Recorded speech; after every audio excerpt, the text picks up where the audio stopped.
We are back on live because, I realized we didn't talk about the Winston-Salem Open. And of course, you're probably not getting a lot of talk about this from the other commentators. As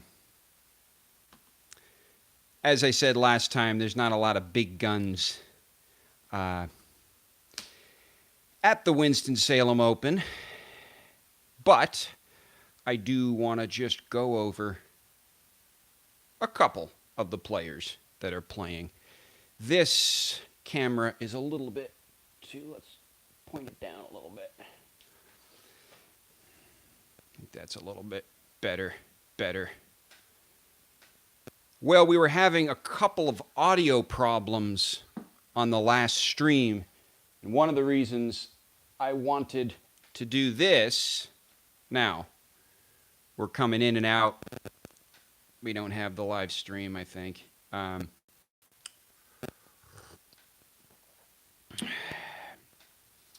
Well,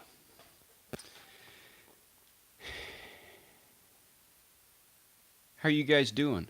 We got not many people on, but let's just move on with some of the things I wanted to talk about. The Winston-Salem Open, a 250 level tournament with a couple of named players I'm watching right now. Pablo Carreño Busta versus Goyocek.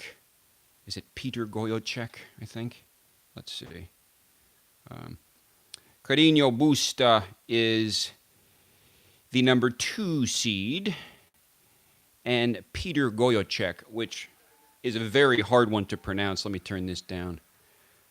Looks like Carreño Busta is struggling to take the second set. He's already taken the first set 6-2 off of Goyocek. Well, let's see. So that should be an interesting match. Whoever wins that will go on to face Hyun Chung in the quarterfinals. Well, we were talking about Hyun Chung earlier today, and I found it was interesting that, he really has not been performing up to the level that a lot of people thought he would perform. Of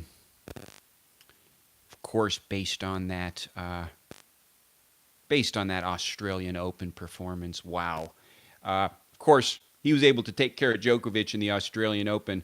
We got just a couple of people watching. It looks like there's not a lot of traffic on YouTube tonight. I still wanted to put this up here for your information if you're interested. Of course, this is just a warm-up tournament at the Winston-Salem Open, but there's some players that I want to keep an eye on. Hyun Chung, of course, is part of that next gen. He's one of the kind of next gen rising stars. But then kind of trailed off a little bit, was not having a great year. Well, let's see what he can do over there in Winston-Salem. David Goffin, who we were talking about the other day, has withdrawn with a shoulder injury. He was the number 1 seed at the Winston-Salem Open. I was talking about how much I enjoyed watching him play at the Cincinnati Masters. I thought Goffin was just beautiful. I thought he was playing great. In fact, it was not a foregone conclusion that Federer could have escaped that match alive with Goffin.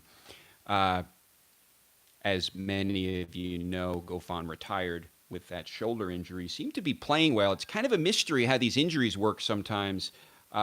It seems not to affect their play, but they have to kind of play through the pain.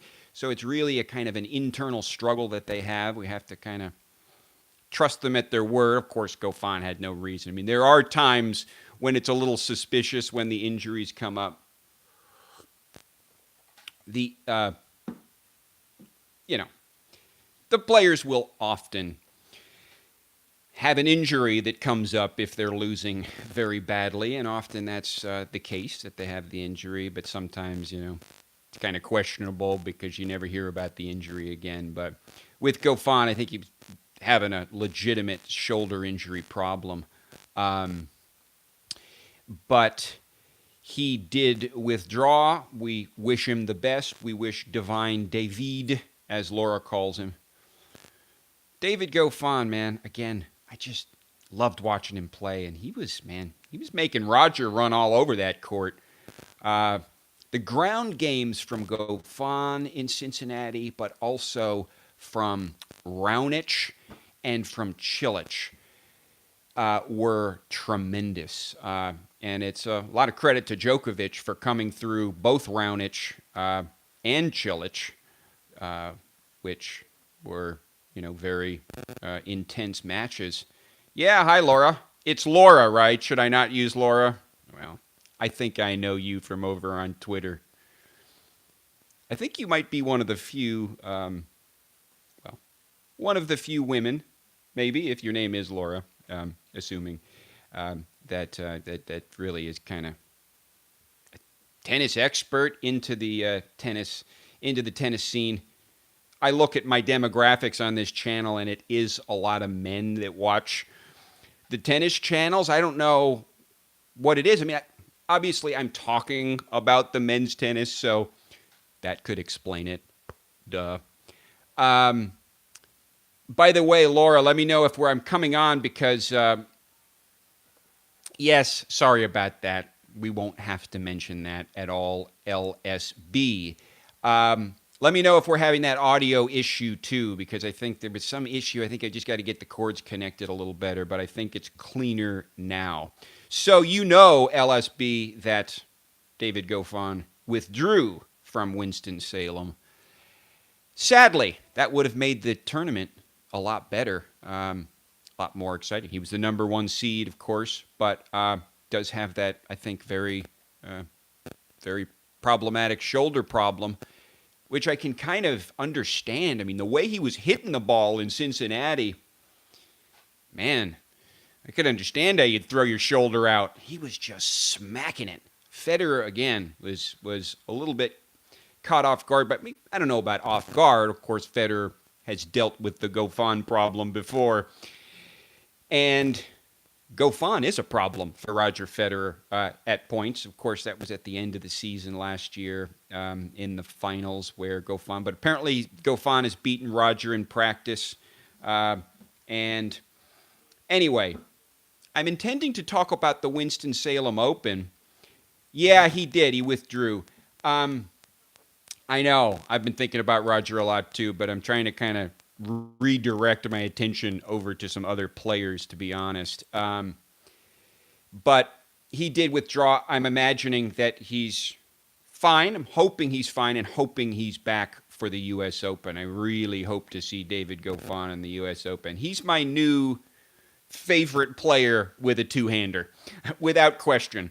Not that I don't like some other players with two-handers, but he's gorgeous to watch, and have a lot of hope for him. But in any case, like I said before, I am watching Carreño Busta versus Goyocek, and it looks like Busta, and I'll have to let Matt over at Coffee Break Tennis do the full Busta for you. You don't want me to attempt that here, right? Let me know if you want me to attempt. No, I won't. That's his thing. But it appears as if Busta took the first set very decisively against Goyocek, but then he is now serving to stay in the second set. It's 5-6, so they're on serve. We'll see what Busta will do. Pretty sure Busta is now the top seed in the tournament. He was the number 2 seed. He's got number 2 next to his name, but I'm pretty sure that's because Goffin is out, and that makes him by default. The number 1 seed. So playing well, having a bit of a struggle here. Let's see what else was going on at the Winston-Salem Open today. Well, Steve Johnson came through Munar 6-4, 6-4. Steve Johnson is actually quite a player. I mean, he's one of those ones that maybe could come out of the woodwork. How old is he, Steve Johnson? Let me check. Could be sort of interesting with him, but Steve Johnson, he's kind of a lost gen person, 28 years old, but hey, in this day and age, it does sometimes take a little while for folks to get, kind of into the swing of things. It does take a while. It's strange. We've talked about this. I did a number of episodes about how old the players are. I think someone mentioned that during Wimbledon, right? Because you had all 30-somethings in the semis. I think the quarterfinals were just loaded up with 30-somethings as well. So there is that issue. It's still, to me, I still think one day it could all be explained by virtue of something. I hope it's not sinister. A lot of you got upset at me before for raising the issue of performance-enhancing drugs with tennis players. Well, it happens. It happens. I promise you, there are some players on the tour who are abusing drugs. It's my personal view. I can't confirm that as a matter of fact, but I do know that it's happening. I don't think it's happening with the top players. I think they probably get tested too much. But there are folks that disagree with me there. There are folks that believe very much that some of the top players are doing it. Well, hi, Virgil. Nice to see you, buddy.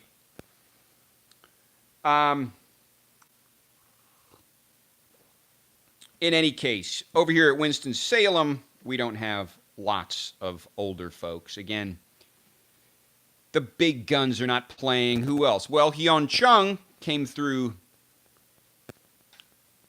Berrettini, or is it Berrettini? I got to go look at the pronunciation of that one, but that was a 3-set match, 6-3, 3-6, 3-6-3.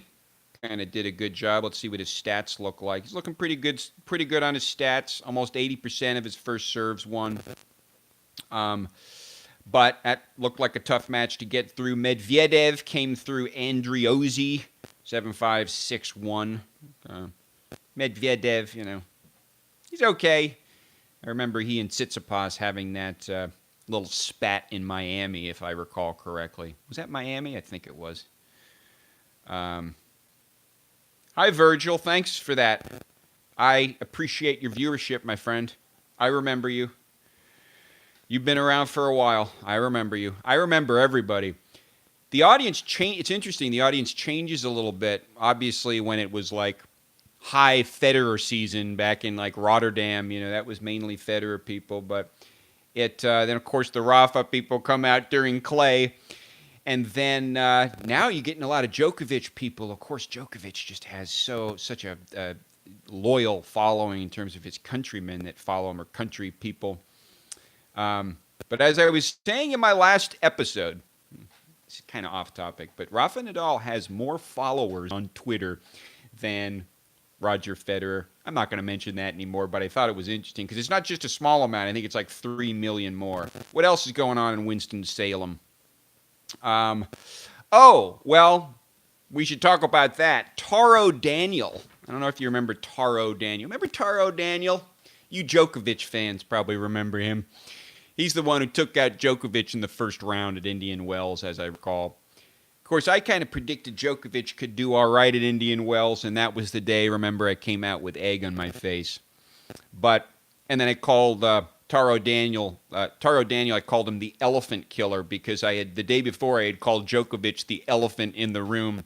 So Taro Daniel became the elephant killer. But heck, haven't heard anything from him in a long time. He won Istanbul? Is that right? Thanks for letting me know. You're talking about Taro Daniel. That's,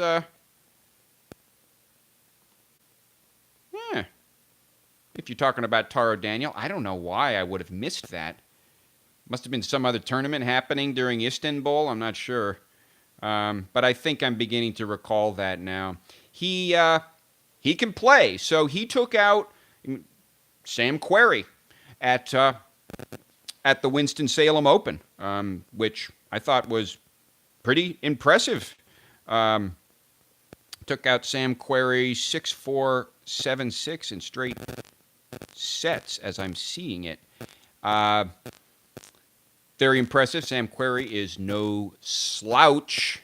I'm not sure how fast the courts are playing out here. The courts actually look very slow. They're into the tiebreak now, by the way, in this Goyacek versus Carreño Busta match. Busta is up a mini break, 4-2 on serve. Maybe it's 2 mini breaks. But in any case, what's the prediction for the final here? Jaziri in the final, yeah. And Jaziri is no slouch either. So Taro Daniel, I think he's kind of a small guy, but you know what? He is kind of the little engine that could, and he holds some potential. Now, I'm not sure we can invest too much significance in the defeat over Djokovic, because Djokovic was not really himself that day. Jaziri I remember that, defeated Dimitrov in Dubai. Well, he's another one. Believe Dimitrov was the defending champion in Cincinnati. He's another one coming into the U.S. Open, or really at any time. I mean, you just never know. When I think of Dimitrov, if I want to think of Dimitrov in the most favorable terms, I think of last year's tour finals, where he kicked ass in a very tremendous and intense way. Wow. I mean, it was just so, listen, and, you know, you had Federer in there, you had Goffani had to deal with, I believe he had to deal with Del Potro possibly. Have to look at his kind of lineup of matches in that tournament. But Dimitrov is capable. It's just, he's just kind of been foundering, you know, very inconsistent. But, you know, I don't know. What do you think about Dimitrov's chances at the U.S. Open? You know, he's not one of my favorites.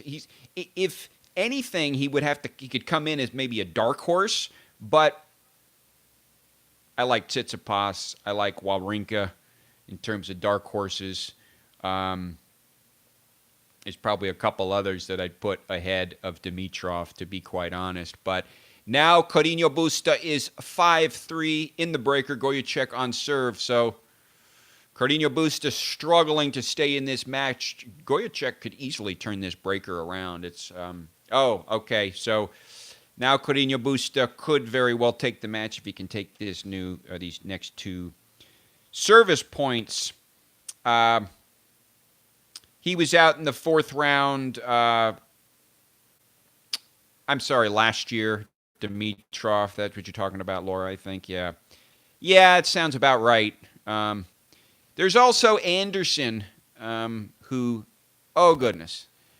Now, Carreño Busta has let Goyacek bring the breaker up to 5-5, and so Carreño Busta is not in a position to take this by virtue of a mini break advantage at this point.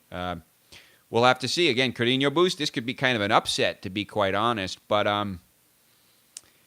yeah, it's no prediction for the U.S. Open. I hear you, man. It's in a way, it's a kind of a tough one to predict. I mean, Rafa is not a shoo-in. I mean, he's not. It's kind of a tough one to predict this year. In fact, I talked about that for nearly an hour and a half in my earlier live stream, but if you guys want to talk about it more, I can, in terms of a prediction for the U.S. Open. But now Carreño Busta has a match point, but I don't think Goyacek's going to let him have it. Oh, my goodness. Goyacek mishits an easy lob. It was a put away. Busta had lobbed. It's the simplest overhead smash that you could ever hit, and Goyacek botched it, giving Carreño Busta the match, which is, man, not a nice way to end it, because that was just an amateur error. Heck, he looked like me out in the tennis court. Yeah, the tennis this year has been sort of unpredictable, I hear you. It has been, in a sense. Well, ever since Roger stopped being kind of our rock, in a way, or the rock for Fed fans, I think, it has become a little more unpredictable. Virgil asks, do you think Nadal will end up with more majors at the end of Fed's and Nadal's respective careers? I'm a Fed fan, by the way. Appreciate Fed and Nadal's rivalry. Made tennis better. I agree with you. Virgil, it's a tough question. I mean, I think at this point it's possible because he's demonstrating, and I think he's still in the midst of this tremendous demonstration, that he is more than a clay court specialist. And I think he is intent on demonstrating to the world and for history and for purposes of his legacy, I think he wants more and more titles, as many titles as possible, obviously, on the other surfaces. I think, even if Nadal just wins the French every year, but that's not what he wants. I mean, that's not preferable. I mean, I think if you just load in more French Opens, I think that's going to make the GOAT argument more problematic for him if he can't win a bigger cross-section of Grand Slams. I think his true goal is Wimbledon. I think that's the one he wants. Of course, he wants to continue winning the French Opens, which he probably will, but I think he wants Wimbledon. I think he really wants the U.S. Open. I was saying before, he's going to have 2 weeks of rest. He's definitely going to be ready. Definitely going to be ready. All rested up. But so basically I have to answer with a kind of contingent statement, which is that if Rafa can continue to perform on other surfaces, hard courts, kind of like did last year, but even better, and of course then on grass, if he can, win another Wimbledon crown, well, I think he could catch Federer, folks. It definitely could happen, particularly if Federer stops winning the Grand Slams, and that dream just ends. I mean, it's unclear whether that will happen, to be honest. I do think that Federer has a very solid chance to win more Grand Slams. It could definitely happen. I don't think the fact that Djokovic is in play really matters that much. I don't think it's an insurmountable obstruction for Roger Federer to have both Nadal and Djokovic in the mix. We are in the second big age of the big three in a way, but we'll just have to see what happens. I was outlining a scenario that had my Fed fans really uptight. They didn't want me to go on anymore, but I was kind of outlining a scenario of Djokovic starting to dominate, which could happen. Listen, if he takes the U.S. Open, I mean, it could get really interesting for him, horrifying for Federer fans, possibly, but it could get very interesting for Djokovic. He could very well, just march through another few slams. Well, we'll have to see about that. But Djokovic is in there, too, as someone who could possibly catch Federer, but Nadal definitely is poised. We'll have to see. If it's all clay, I guess my final answer is it's possible and even probable it's all clay. It's probable that he will catch Federer just by virtue of the French Open wins. I mean, if he can continue to do that for a few more years. But if it's all clay, if it's all Roland Garros, that's going to make the GOAT argument, I believe, more difficult for him. But because it's just so lopsided with one surface, then. But if he can win some others, and I think he's capable of doing it, folks. I really think he's capable. For those of you who didn't watch this afternoon, I made an admission, which is that, well, I think I talked about it in one of my episodes too, which is that I warmed up to Nadal a lot over the course of Wimbledon because I appreciated that he modified his play. He adjusted his play for the surface, and it worked. And he broke his jinx or his slump at Wimbledon and proved to me that he's possibly capable of winning the tournament under the right circumstances. So we actually, interestingly, over at Winston-Salem, we have more double headers going on. Taro Daniel is in fact playing his second match of the day. He played Sam Querrey earlier. I'm sorry, I had the wrong score for that before. Daniel prevailed over Querrey 3-6, 7-5, 7-6. Wow, close match. But it looks like Querrey's first serve might have been off a bit, but he was getting attacked on the second serve big time. So Daniel was 45% on returning Querrey's second serve. But Taro Daniel's actually playing right now, and I'm watching that. And he's playing his second match. Krajinovic will be playing his second match of the day as well against Ryan Harrison. And could be a dark horse Querrey. I mean, I actually like Querrey. I enjoy watching him play. He's kind of nimble for a real big guy. I mean, I'm surprised at how nimble he is. But, yeah, the Querrey versus Anderson. I kind of put Querrey, Anderson, and Isner in a basket. And they seem to play each other a lot, to be quite honest. LSB says, my prediction is that Rafa and Joker are going to wear each other out over the next few slams and cause even more injuries. Delpo and Anderson will take advantage. That's interesting. It's an interesting concept. I mean, or an interesting way of thinking about things. I mean, with Nadal in particular, but yeah, the injuries could, with, that style of play. I mean, Nadal has shown that he's kind of susceptible to that. And then you'll have people like Delpo and Anderson take advantage. If Delpo and Anderson aren't dealing with injuries, of course that happens too. But and Delpo has had problems. I'm not sure about Anderson's injury history. I don't think there's been a lot of conspicuous stuff. Patrick Nielsen says also Isner also has a big chance. I think Isner always has a chance. I mean, ever since he took the title in Miami, I felt like, yeah, I mean, he could probably win a slam. He's playing well at Wimbledon. Man, that match with Anderson there, whew.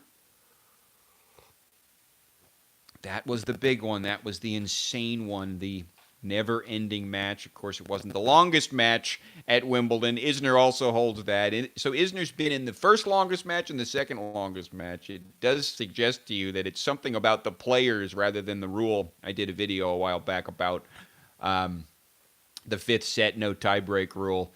But it really only becomes a problem for some players when some players are involved in this situation. And Isner is a high-risk, perpetual match tennis player. Why can't Alexander Zverev do anything in the majors? It's a great question. I mean, maybe he's done okay in the Davis Cup. Maybe it does have just something to do with the 3 out of the best of 5 format. Maybe it's just too much for him. He played all those 5-set matches. I think that was at the French Open and one of those clay tournaments. No, it must have been at the French. Excuse me, but. Yeah, it was those consecutive matches. He's got that experience.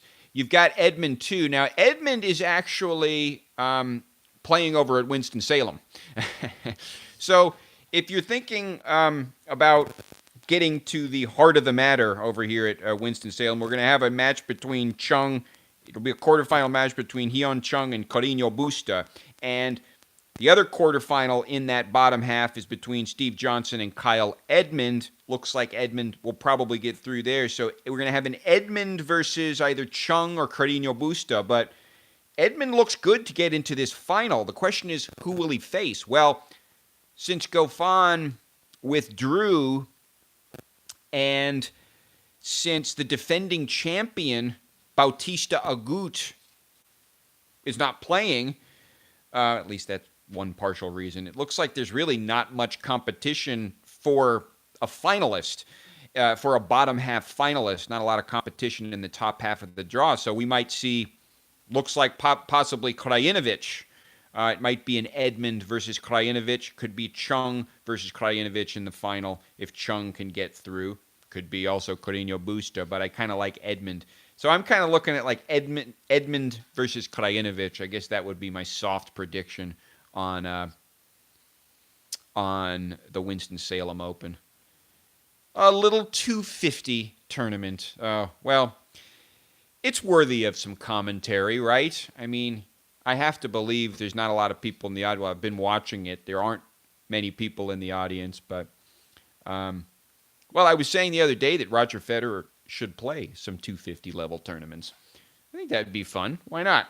Well, he did play a 250 level tournament, wasn't Stuttgart 250, as I recall? Yeah, because there's only two 500s on grass anyway. So yeah, he could do two. I mean, grass is kind of special for Federer. I don't know if he would deign to play other 250s. Let me know if you know. Did he play other 250s last year? He didn't play Stuttgart last year, as I recall. But did he play any 250s last year? I guess Rotterdam was another 250 as well. So, yeah, he needs to continue playing if he wants to get that title tally. Yeah, in Istanbul in 2015, he won it. I'm impressed with your knowledge there, Nielsen. Yeah, Patrick, good. Yeah, no, I remember last year it lost Stuttgart last year. I remember that. Yeah, he did. That was in the early. No, wasn't that Halle? No, he won Halle. That's right. Lost Stuttgart in the opening round, and then he went on to win Halle. All right. Yeah, so I think Federer really, he needs to just, I think Roger Federer needs to just relax, calm down, and have fun. And he seems tense. He just seems tense lately. I don't know what he's tense about. Good, Patrick. Well, I need all. I know. I like that you know all results because I need all results. I try to obviously. I'm trying to keep up with them, but in terms of storing all this stuff in my mind from years and years back, it does get hard sometimes. But yeah, that's what I like. Anyway, anybody have any thoughts on the David? I guess the one question is the best of 3 versus best of 5. Apparently, they're changing it to best of 3. There's controversy there. I think Roger Federer, in fact, wants to maintain the best of 5. I think. Let me know if you have views on that. I'm sort of a little bit indifferent. I mean, I think the players should have a say to some degree, and that's one of the things that Roger was criticizing about this process, that they aren't included in the decision making with respect to Davis Cup. And well, what are the good sites that you use, Patrick, to get your results? Do you use the ATP site, or do you have a favorite like tennis stats site, or maybe you have your own site? I think there are a couple tennis stats sites out there, but there's so many different ways to crunch these numbers. It's fascinating, but yeah, no, thanks. Thanks much. Yeah, the ATP site. Wikipedia is good. Wikipedia can be incomplete. I have definitely encountered that. I've definitely encountered Wikipedia not including, you know how for some players they'll include, particularly for players, mostly for players who have not won Grand Slams or maybe just won a couple of Grand Slams, they'll include deep runs in a tally, in that initial summary information over on the right side of the Wikipedia page. And they are often wrong in that respect. In other words, I seem to recall, for example, like Raonic. I think they're wrong on Raonic and a couple of his runs at Wimbledon or something, and a couple of his runs at some other tournaments that they don't include. So Wikipedia is not, I wouldn't trust it completely. You do have to back it up with ATP information ultimately. And the ATP is the best is the best source, but they don't crunch it every which way. But they don't crunch it in all different respects. So there's definitely a market for tennis stats, and I know there's a couple of sites out there that are pretty interesting. And of course, I crunch them in various ways as well. But well, yeah, that's basically what I wanted to cover in this chat. I wanted to make sure that I wanted to see you guys again, for crying out loud, because I love doing this. But I wanted also to cover this Winston-Salem. I kind of missed it last time. We were talking about Djokovic and talking about Federer, talking about the U.S. Open, so I didn't get to cover that. I wanted to talk about the Davis Cup. But I do have an interest in this tournament. I would be more interested if David Goffin was playing in the tournament. I think I stated before he's my new favorite two-hander on the circuit. But that is pretty much what I wanted to do. Again, we do have some matches that are proceeding, and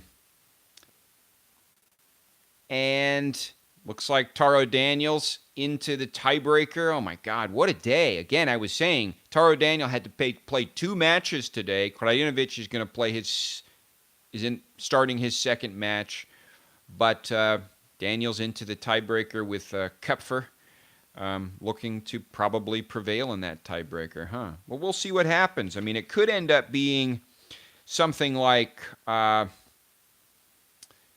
Daniel. I mean, heck, if Daniel just charges through, it could be an Edmund versus Daniel in the final. You never know. I do like Edmund for this final, but we'll have to see. Edmund, he did such a great job at the Aussie Open, and then did he have any other deep runs? I guess he really didn't.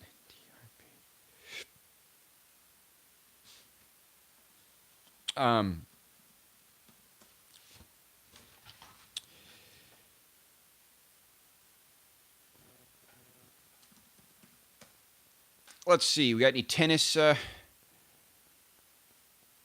I don't have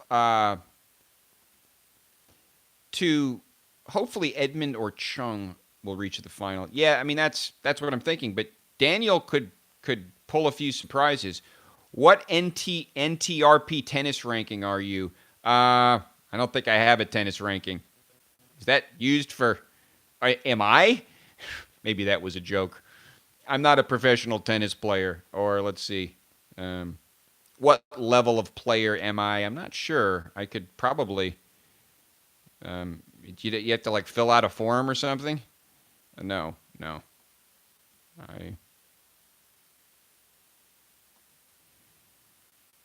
I played in tournaments when I was a teenager, and that was a long time ago. I did just check it out online. Yeah, I'll check it out. I don't know if you can. I'll tell you if I could fill in some information or something. I'll look at it a little later. What was the other thing I wanted to talk about? The other thing. Let's see.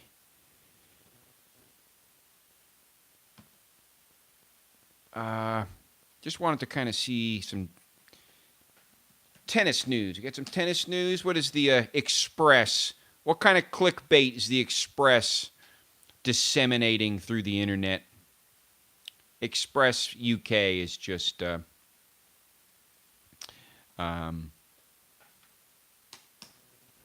is a very dominant presence in search results. Well, there's some stories about Djokovic and Federer's response to the Davis Cup. We talked about this. There's not a lot of interesting new like quotes coming out from the players.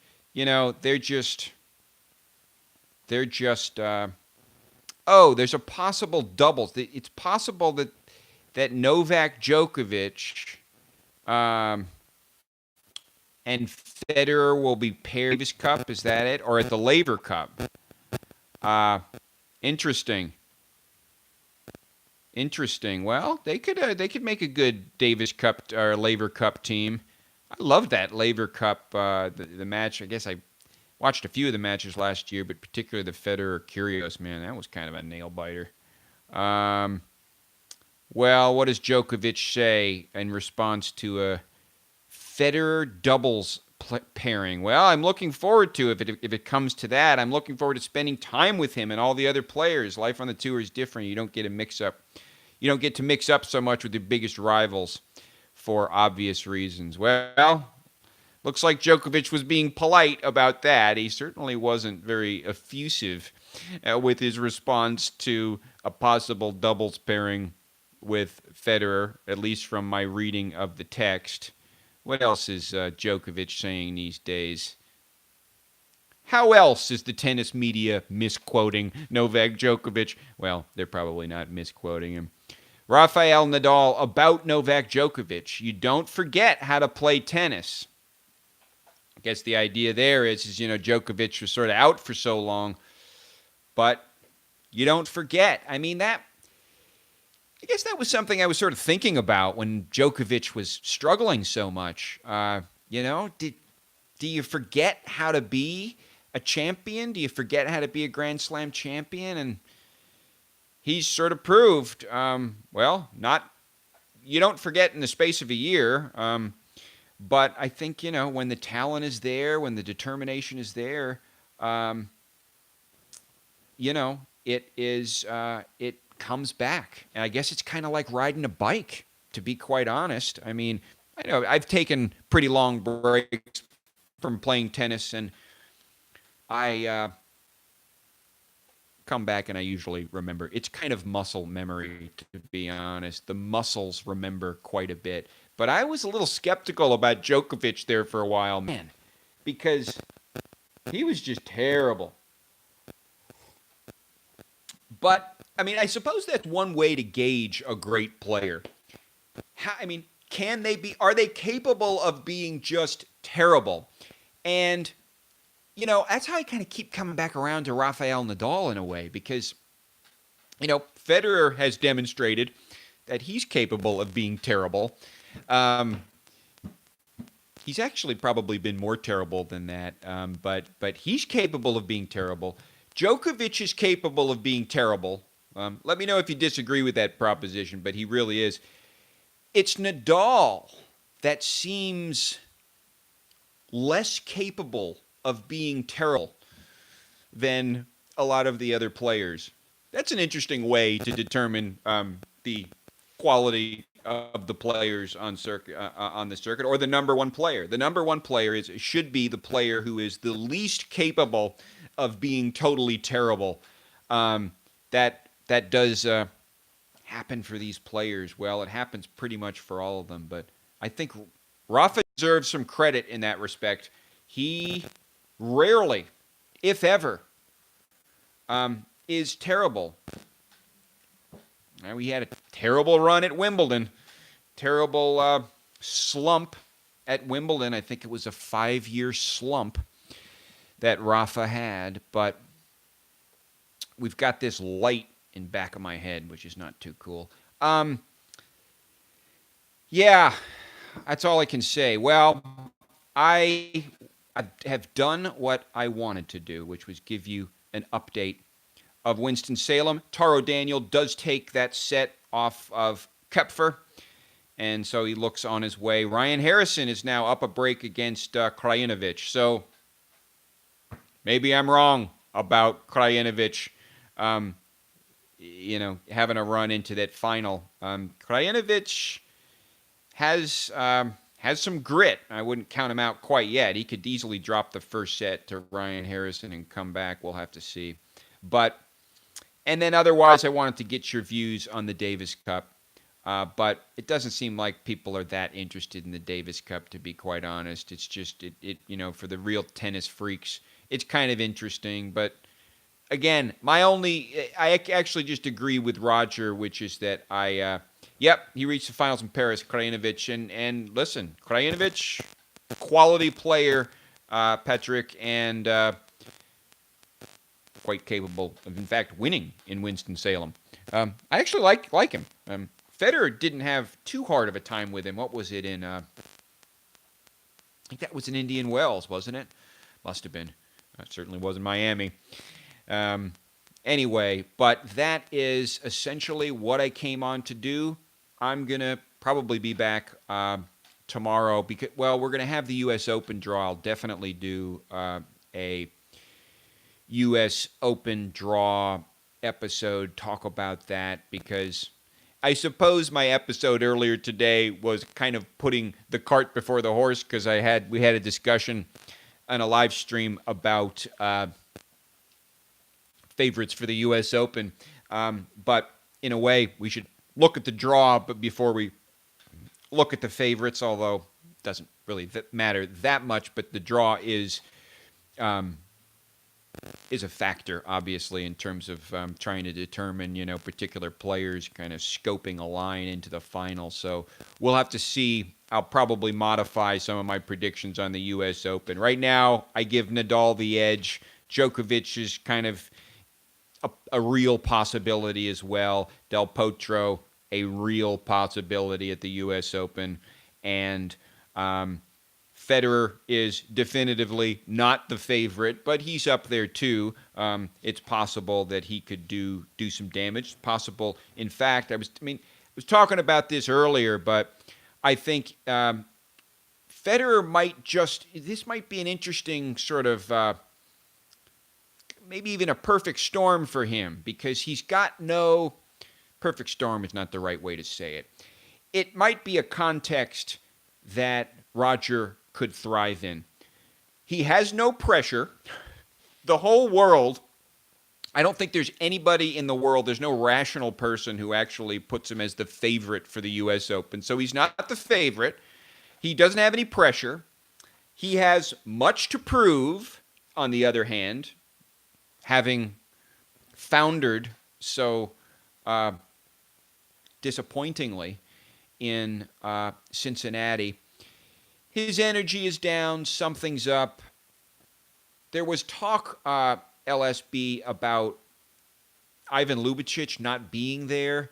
That is one issue. I mean, maybe the coaching relationship has gone south. I'm not sure.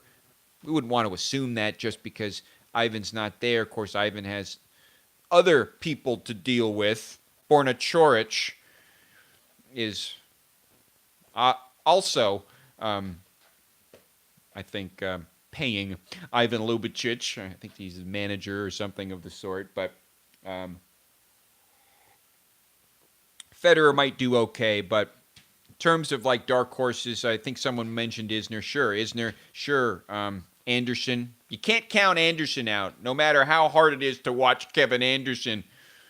Certainly not the prettiest player to watch, but he is a very effective tennis player, and you can't count him out.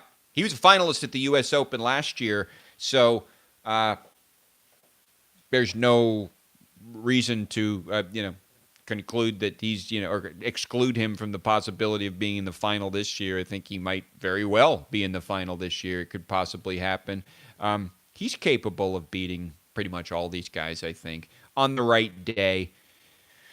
Nadal, Djokovic. Today, Ivan was probably on holiday. He was out hitting with him, practicing serve return. Oh, they were hitting today. Okay, you saw that on Twitter. That's good to know. Yeah, that's good to know. I'm glad about that. But with respect to Federer, I do think there's no pressure. He's got plenty to prove. It possibly could be a recipe for a pretty impressive run. It's possible he could turn that out. It's not something I'd reach deep into my pocket and bet on. No, sir. Roger's just not dependable lately. Hopefully he kind of works things out. But I like Tsitsipas. I like Goffin for the U.S. Open as well. But listen, there's a lot of contenders. It is hard to predict with respect to this year, but I would say, again, Djokovic and Nadal are the two that we're really watching closely. Both, each of them winning would have some significant implications in a way. I mean, with Djokovic, he could be on his way. He could kind of start a little campaign here and rack up a number of slams, possibly many consecutively in a row. But Rafa, of course, if he can defend this title, it's a good sign. Anything Rafa can do to fend off the claim that he's a mere clay specialist is good for him and his legacy and his greatness. And so we'll see what he does at the U.S. Open. But once again, I am going to sign off. I hope I'll answer this last question. Could Djoko pass Federer in slams for all-time greatest? Well, we talked about this before, I think, Virgil, but I think obviously Nadal's a little closer on Federer's heels and probably is going to catch Federer, if only by virtue of the amount of French Opens he wins over the next few years. Djokovic could also do it. He showed such resilience. I mean, what Rafa said, I was just reading the news story. Rafa said, you don't forget how to play tennis. But, there was something serious that happened with Djokovic and his whole mental game. I mean, some people think he went crazy. And so he really had to, straighten out his head. Then, of course, the injury added insult to injury. And he had to kind of really work it out. But it's been so impressive that he came back. And, with the run at Queen's Club, it became clear to me that he was pretty much back. And I made a video. I said that. I said he's back. When he got to, even though he lost to Cilic, it was of no moment. Djokovic was back because he came through that tournament pretty cleanly, did a good job on that against his opponents there. But so he could, and then when he came back and won Wimbledon, good Lord, that was just incredible. And to do it, to do that is just amazing. It's commendable. It's astounding that he was able to go from the top and then pretty much down to the bottom. Talking about Taro Daniel. Losing to Taro Daniel in Indian Wells as he lost to Chung after performing pretty well at the Aussie Open. But, he was able to come back and went to the depths and then rose right up. And now he seems to be flying high. It's tremendous what he's done. And again, the dips weren't quite so bad for Federer and Nadal, really. Djokovic just dipped hard and became, kind of played like somebody in the top 100, I suppose. But he is now, again, flying high, doing well.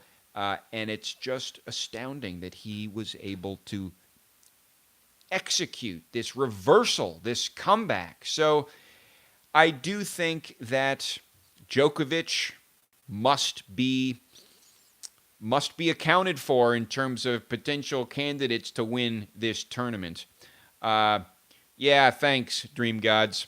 Nice lamp. Well, got a couple of lamps here in the background. So those are my answers. Great to see you guys again. I'll be back very soon. Again, we're going to have the U.S. Open draw coming out for the first time. And we'll do an analysis of that. There might be some small adjustments to my thinking in terms of favorites. Yeah, it'll be good. I think this year's U.S. Open is going to be good. And again, for you Federer fans,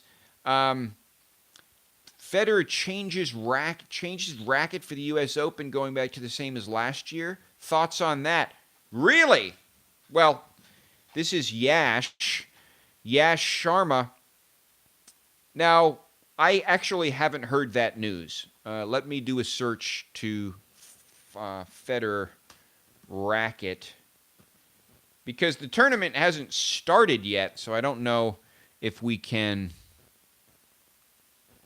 actually make a conclusion about. Yeah, I'm not. If you want to give me a link to this story, or give me a link to. It's in the video of him practicing today. And you confirmed. It's all out of the Twitter vids of his practices. Did someone confirm it, LSB?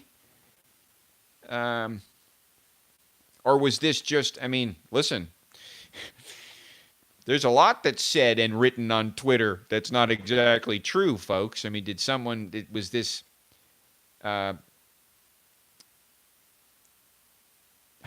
interesting. You can see it. It's really obvious. Okay. Well, that he's practicing with it is one thing. Whether he will play with it is another thing. It may very well be that he's practicing with it alone, exclusively practicing. That way, when he gets his other racket, he'll feel better. He'll feel like he has an advantage. He'll feel like he's cheating. But I'm sure that's probably what's happening. I cannot imagine that he would be going back to that racket. Stranger things have happened. I would be astounded if Federer went back to the old racket. Why? I mean, what reason would he have to do that? It's strange. So it's as a warm up. He's kind of just training his muscles, and then he's going to feel better with the ordinary racket. That's what I'm thinking. That's my thought on it. I'm sure that's probably been said on Twitter as well. It won't let you link things. Don't worry. I'll go over on Twitter and check out those. That racket helped them winning. The bigger racket, you mean? Yeah, exactly. The bigger racket helped them win 3 Grand Slams. I can't imagine he would go back. I can't imagine that he would go back to the other one in terms of tournament play, match court play. But we'll see. Again, stranger things have happened. That would be pretty bizarre to me. But practicing is one thing, folks. Practicing is one thing. So that sounds fantastic. Again, I will be back definitely with the U.S. Open draw discussion. Can't wait for that draw. It's going to be interesting. The last Grand Slam of the year. Well, after the U.S. Open, there's some good tournaments. We're going to have some fun after the U.S. Open. But not the old racket, the 2017 one.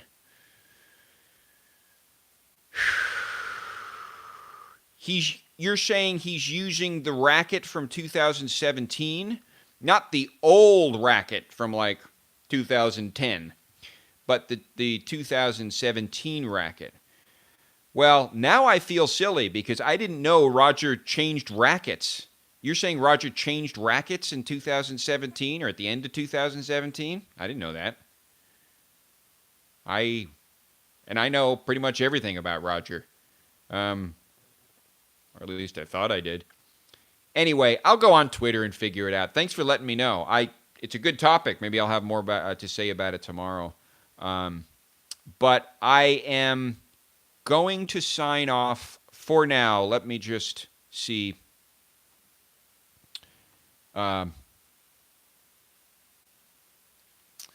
Harrison's still up against Krajinovic, still up a break. Looks like he'll take the first set. Taro Daniel versus Kupfer, they're on serve in the second. Taro Daniel has taken the first set. So those are the updates. Comment below. I hope everyone is doing wonderfully. And he changed to the new racket at the Australian Open in 2018 or 2017. It's not my understanding. That's not my understanding of when the racket change occurred. Let me do some research on that.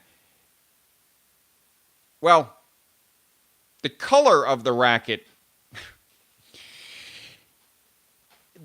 The color of the racket and the racket are two things. I don't know. I'll have to kind of.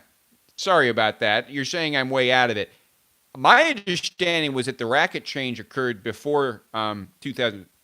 I'll pretty much guarantee there was a racket change that occurred before 2017. You're saying that there was a racket change that occurred right before the Australian, basically in 2017. I'll look at that. So the one. So he's gone back to the one that he was using before the Australian Open of 2017. Is that what you're saying? I guess so. I'll have to check this out. I suppose I could check it out now. It's interesting that I don't get. Okay. I'll check it out. I mean, it's, again, I don't think he's going to be making major changes. I mean, the trend is to the bigger racket heads. I don't think he's going to be making major changes. The long and short of it is, I cannot imagine that he is going to decrease the size of his racket head. Particularly after all those mishits in Cincinnati. But that may be one of the issues that's happening. I mean, I suppose it's possible that that they're a little concerned about these mishits, because there have been these mishits. Now, he's always hit a few mishits, from time to time. Yeah, Fed could go up to 100 square inches. I mean, I think Nadal and Djokovic are way up above 100 square inches, right? But I'm sorry. I'm sorry that I wasn't kind of understanding. I'll understand that, and we'll be back tomorrow, and we'll kind of straighten this out. I'll talk about it. This is an interesting story. I mean, it's just, the question is getting verifiable information. Verifiable information about his plans for the U.S. Open, and verifiable information about basically why he's using it in practice. I'll look at the practice, and I'll straighten out my knowledge of his various racket changes. I thought there was one major racket change, and you're saying there was two. I think that's basically, and that may be right. I don't know everything about Roger. I have read his biography, which doesn't go up to 2000. It needs to be extended. Should I write Roger Federer's biography? Yeah, possibly. Don't think of it as mishits. Well, no, wrong again. Oh, good gracious. Then I was right the first time. There's one change.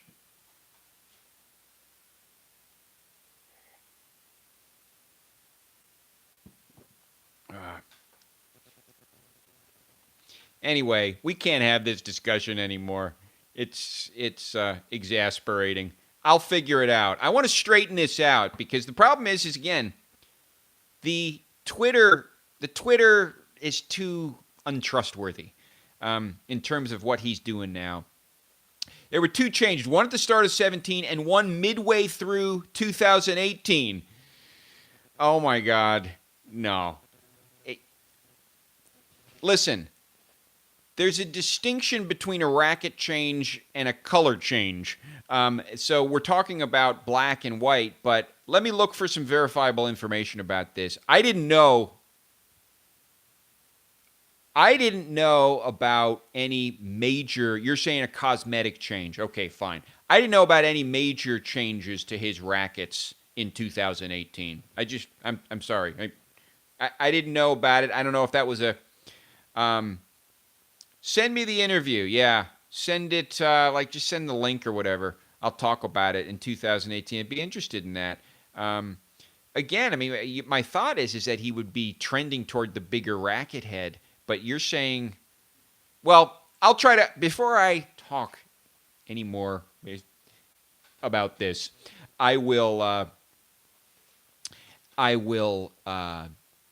understand more about this, and that way I can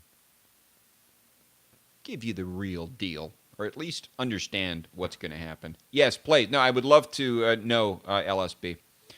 Definitely would love to know about that interview and to understand what's happening with his racket. But I do feel, well, one of you said don't think of it as mishits. Please explain. I don't know what that means, don't think of it as mishits. They are kind of mishits in a way, but it does strike me that they were plentiful in Cincinnati, and that may be part of why he's looking into an adjustment. I don't. It's quite possible. I think it's quite. There's under one scenario, the bigger head may be giving him more problems with the mishits.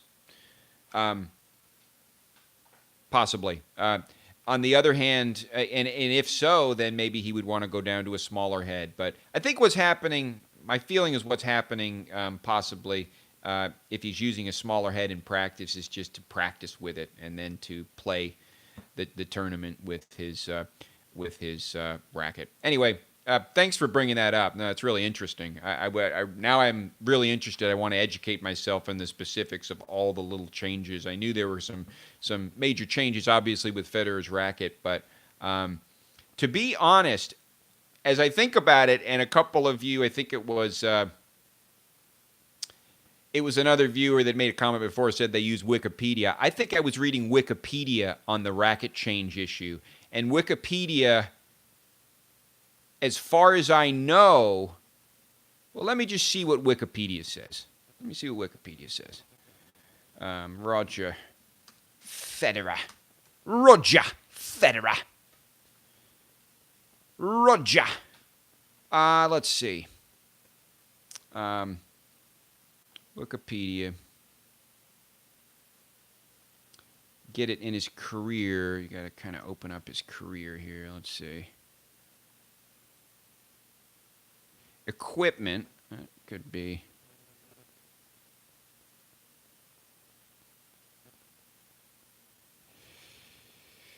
Federer plays with his signature Wilson Pro Staff RF 97. 97 square inch head. As of November 2017, his favorite string tension is 26.5 kilograms, etc. As a junior player, he played with an 85 square inch. He switched to bigger custom-built 90 square inch in 2003. And then it says nothing else. It just says what he was playing with his old 90-inch racket, and then it's talking about his 97-inch. So maybe I was actually. Let me see what I can. The career. Where's your racket head? Let me see here. See what Wikipedia says on this.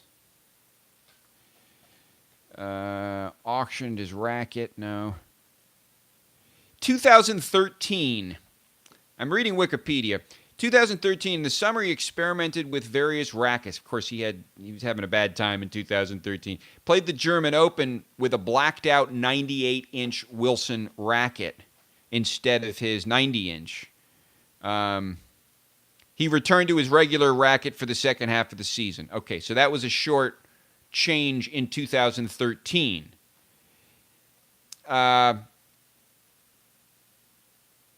Federer switched to a larger racket in 2014 to prevent being overpowered by players like Burdick, and leads 9-0 since because that's in connection with the Federer versus Berdych rivalry. This is not coming out. The story that you're telling about Federer's rackets is not coming into view based on the Wikipedia information. I'm not saying Wikipedia is the right way to understand Roger Federer's biography. I'll look at it. I'll confirm it. I trust you guys. Don't worry. I've been misled by my viewers on many occasions. Usually it's with name pronunciations. My viewers will tell me, Wiki is correct. Well, Wiki's correct. I searched racket throughout the whole article on Federer, and it mentioned it a few times. It said he changed in 2014. I mean, you'd think in a Roger Federer article, if he changed at the beginning of 2017, well, then let's go to the 2017 season.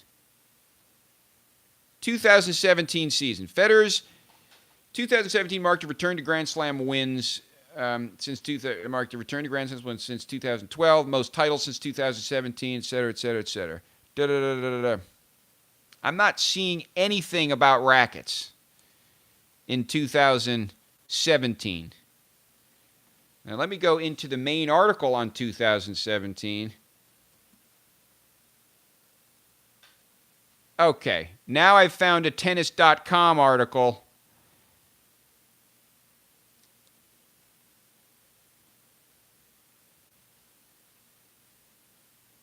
There's one, let's see, bigger racket, better backhand, Federer not so scared. October 2017. So a tennis.com article, is that the one you're thinking of, LSB? October 16th, 2017? I can check that one out. I'll get a grip on this.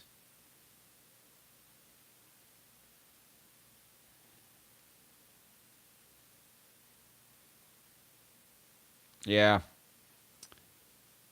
Yeah, well, in terms of the names, you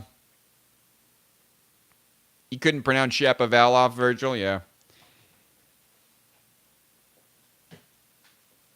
Listen, and there may be adjustments and modifications that he's made that we don't even know about, and that no one will ever know about. He's not under an obligation to publicize what he does.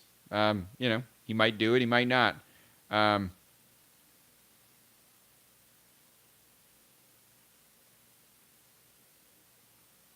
So I have very much enjoyed.